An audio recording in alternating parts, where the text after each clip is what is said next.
भारत और पाकिस्तान के बीच चल रहे मौजूदा विवाद के बीच चीन ने एक बार फिर अपनी कुत्सित विस्तारवादी नीति का परिचय दिया है और उसने अरुणाचल प्रदेश में फिर से 27 जगहों का नाम बदलने की कोशिश करते हुए कहा है कि अरुणाचल प्रदेश में स्थानों का नाम बदलना उसके संप्रभु अधिकार के तहत आता है। अरुणाचल प्रदेश पर बीजिंग की यह 5वीं ऐसी सूची है जिसमें उसने स्थानों को उनका नया नाम देने का प्रयास किया है। वर्ष 2017, 2021, 2023 तथा 2024 में वह ऐसा कर चुका है। इस प्रकार चीन ने बीते 8 सालों में अरुणाचल प्रदेश की 90 से ज़्यादा जगहों के नाम बदले हैं।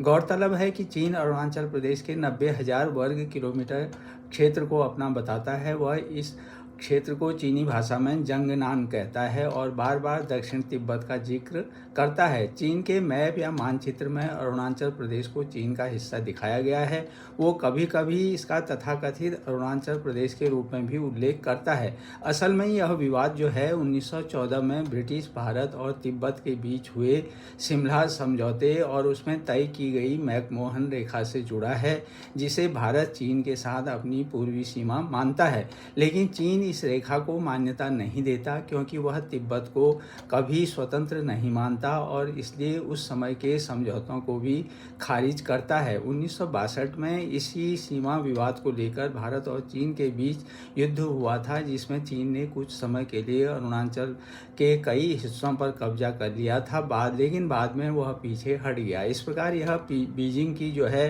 प्रोपेगेंडा वाली विचारधारा का हिस्सा है, जिसके तहत जब भी कोई भारत का सेलिब्रिटी जो है अरुणाचल प्रदेश का दौरा करता है तो वह नाराज़गी भरे बयान जारी करता है। चीन अरुणाचल प्रदेश के लोगों को वीज़ा न देकर या स्टेपल वीज़ा जारी करके भी अपने दावों को जताने की कोशिश करता है, जिसे भारत पूरी तरह अस्वीकार्य मानता है। भारत का रुख बिल्कुल स्पष्ट है कि अरुणाचल प्रदेश भारत का हिस्सा था और हमेशा रहेगा, लेकिन एक बात साफ है कि जब भी अंतर्राष्ट्रीय स्तर पर भारत का रुतबा बढ़ रहा होता है, ठीक उसी समय चीन की यह हरकत सामने आती है।